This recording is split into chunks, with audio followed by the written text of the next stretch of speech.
Over the past few months, I faced a rejection that truly stung. As an artist, I'm no stranger to rejection. Last year alone, I logged 436 rejections in my spreadsheet of artistic submissions. But this particular rejection hit harder. I had invested 3.5 years into the project, and suddenly all my work was dismissed. This experience led me to reflect deeply on rejection and how we, as artists, are often advised to handle it. The typical counsel to an actor facing rejection is often, "Don't take it personally." However, this advice can fall short because an artist's work is inherently personal. A more effective approach would be to let the artist feel the pain, discuss it, and embrace it. By acknowledging and accepting the hurt, artists can better prepare for future rejections, understanding that the pain won't destroy them, but will instead fortify their resolve. In this video, I aim to provide both aspiring and experienced artists with a more effective and comprehensive approach to understanding and dealing with rejection.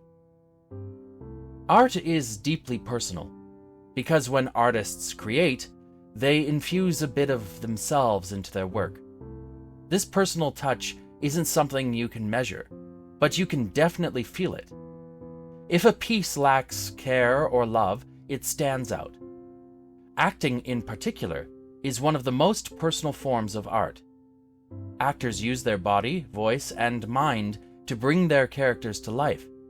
So, when someone criticizes an actor's performance, it can feel like a personal rejection. Of course, rejection in acting is often not personal. Sometimes an actor just isn't right for a part, or a specific company needs to cast someone from their roster. There are countless reasons for rejection that have nothing to do with the individual. In my experience on both sides of the audition table, I've only seen one rejection that felt personal, and that was due to how the actor had treated the auditioner months before. Despite this, standing in front of a panel and putting yourself out there is incredibly personal. That's why acting, like all art, feels so intimate. As Frida Kahlo, the renowned Mexican painter, once said, "The true artist is not afraid to express their innermost thoughts and emotions through their creations." Given the deeply personal nature of art, why do we often hear advice like, "Don't take it personally"? This seems contradictory, but it's rooted in the influence of capitalist ideals on art. In capitalism, art is often seen as a product, and performers are treated as commodities. For actors, their performance is viewed as the product. Since this performance stems from themselves, the product is inherently personal. This is evident when actors must present headshots, pictures of themselves, to be considered for roles. Consequently, rejection feels personal because it's a rejection of their identity. Being told, "Don't take it personally," in these situations can feel a bit like being asked to deny the very essence of one's artistic expression. Such advice can be harmful because artists need to be fully aware and connected to themselves to create authentic work. Encouraging detachment can lead to unhealthy coping mechanisms like addictions and destructive behaviors. This survival strategy is unsustainable and can cause emotional issues and burnout. Instead of trying to detach from rejection, there is a more constructive approach. Embrace the pain.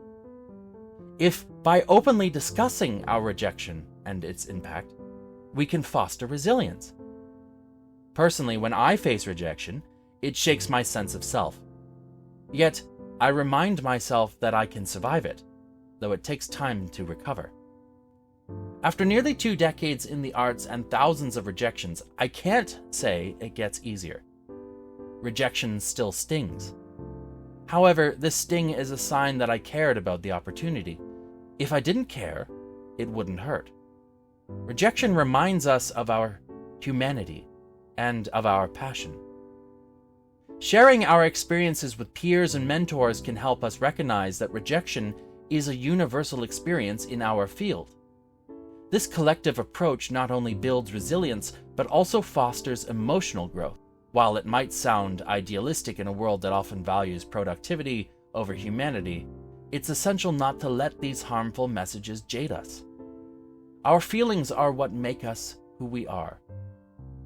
Since our feelings are integral to who we are as artists, it's crucial to learn to recognize and feel them.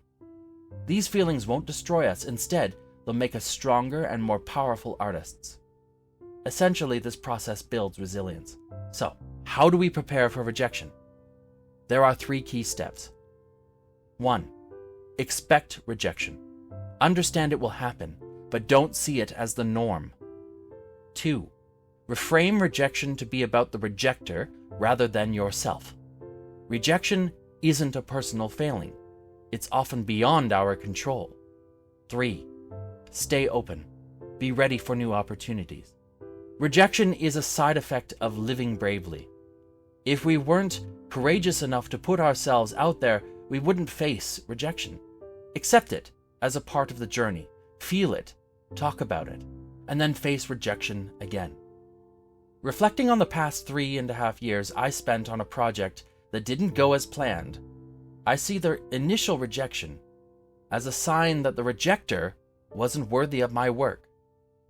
Now, it's time to face rejection from something more worthy. Rejection is a part of life. Embrace it.